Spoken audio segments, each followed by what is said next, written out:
Elisabeth and I, close friends and allies. The meeting between the hunters, Sebastian and the phantom was both interesting and unbelievable. I said to Jill, "Were you able to cope with this new Sebastian?" "I haven't gotten used to it yet.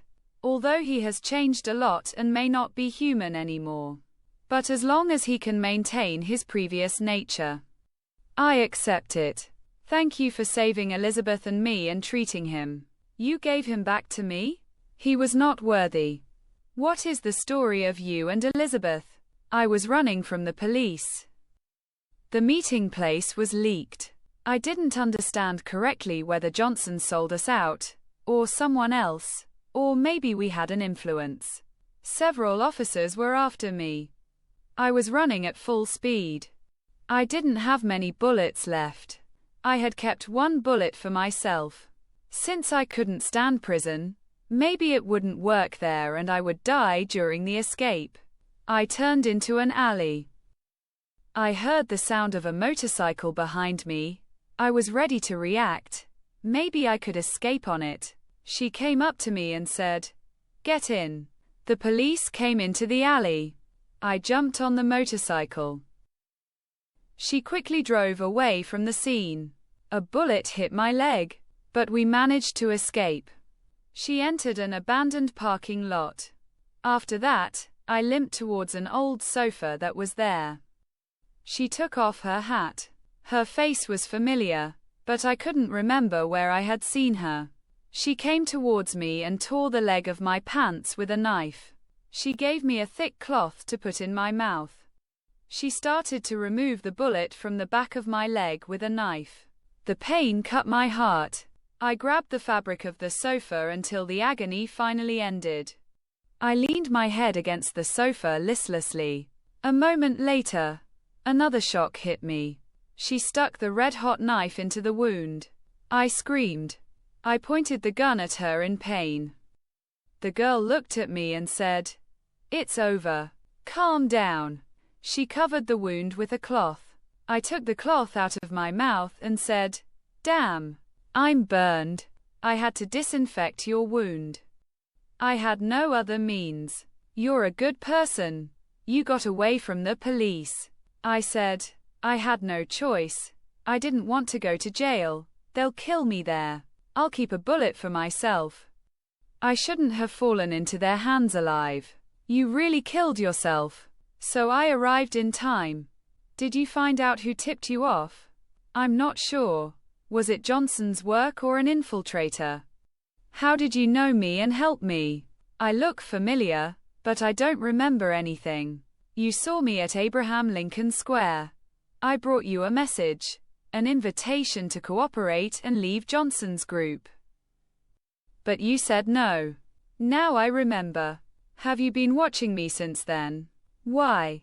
The girl said, "I also wanted to leave my group. And I was looking for a new partner. You somehow took a liking to me and I wanted to know why my boss was looking for you. The behavior and rules you had for yourself were interesting. I was looking out for you so that whenever you got into trouble, I would save you and share with you." I smiled and said, "What a time you came. I have no place to stay right now, and I have to stay here." The two of us continued to work. To convince her boss to leave, we did several profitable and at the same time dangerous jobs. Elisabeth was finally able to buy herself and her freedom. In criminal and mafia groups, it is very difficult to get out safely and without pain.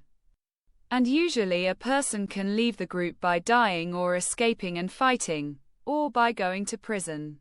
We are together to this day. If you have seen Elisabeth, she is a very rude and harsh-tongued girl. If you are the boss, it is very difficult to tolerate this language under your hands. But during the time I was in prison, I really missed her and her words. Despite her language, she is a brave, intelligent and loyal girl, the best friend and companion I have ever had. Jill said, "You really have a very good relationship with each other.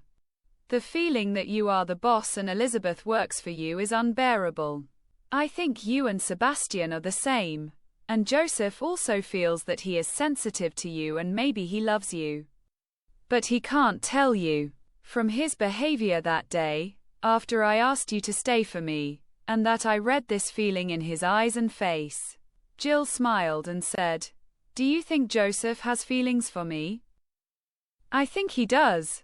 But as long as he doesn't have the courage to say it, I won't pay attention to his feelings," I said. "So I'm very brave." Jill looked at me for a while and said with a laugh, "You're so arrogant. You want everything for yourself. Anyone, whether a man or a woman, to get something that is good and seems unattainable. Will do everything they can to make it their own and eliminate potential competitors from the field." With the end of Sebastian's session, our two-person session also ended. Sebastian said, "I told them what to do and to take care of themselves." I said, "That's great. I still don't believe it and I don't think I'll ever get used to these things." Sebastian, "Our world has many unbelievable things. This is also a corner of the unbelievable in our world." We went inside the building. The window of a room was covered with very thick fabrics. They had made a frame for the lamp so that it wouldn't scatter the light. After eating, we divided the guard duty between us. Sebastian and I fell together.